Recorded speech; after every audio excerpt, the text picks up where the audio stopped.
Hi friends, இன்னைக்கு வீடியோல Aloevera hair mask எப்படி பண்றதுன்னு தான் பார்க்க போறோம். இந்த Aloevera hair mask பண்றதுக்கு ரெண்டு ingredients போதும். அதுல மெயின் ingredient இந்த கற்றாழை தான்.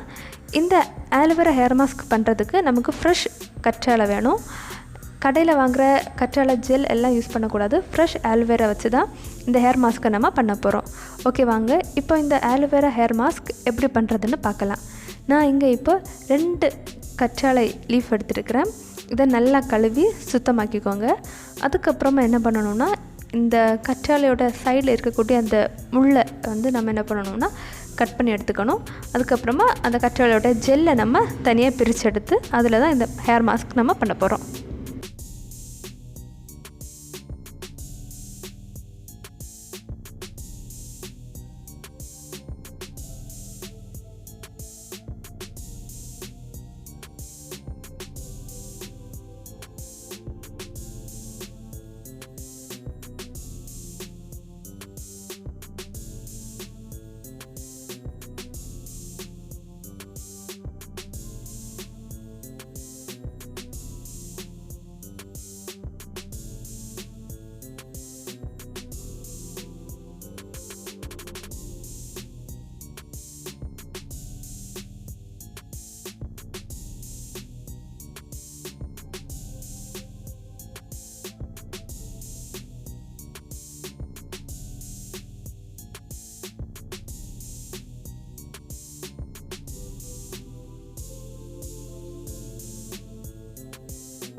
இப்போ நம்ம ஜெல்லை தனியாக எடுத்தாச்சு.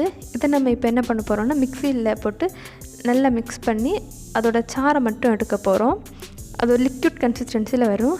இப்போ பாருங்கள் நல்ல ஒரு லிக்விட் கன்சிஸ்டன்சியில் வந்திருக்கு.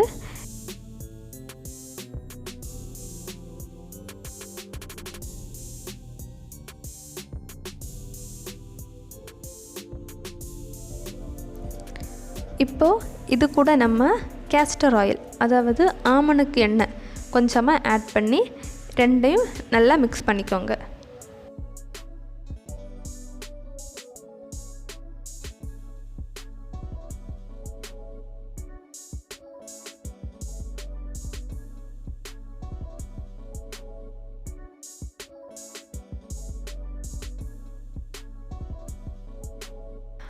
அவ்வளோதாங்க, ஆலோவேரா ஹேர் மாஸ்க் ரெடி. இந்த ஹேர் மாஸ்க் நம்ம கூந்தலை ரொம்ப அடர்த்தியாக வளர வைக்கும். ஹேரை ரொம்ப ஷைனிங்காக இருக்கும். ஸ்ப்ளிட் அண்ட் டேண்ட்ரஃப் இதெல்லாமே க்யூர் பண்ணிவிடும். ஓகே ஃப்ரெண்ட்ஸ், இந்த வீடியோ உங்களுக்கு பிடிச்சிருந்தா மறக்காமல் லைக் பண்ணுங்கள், ஷேர் பண்ணுங்கள், சப்ஸ்கிரைப் பண்ணாதவங்க சப்ஸ்கிரைப் பண்ணுங்கள். தேங்க்ஸ் ஃபார் வாட்சிங்.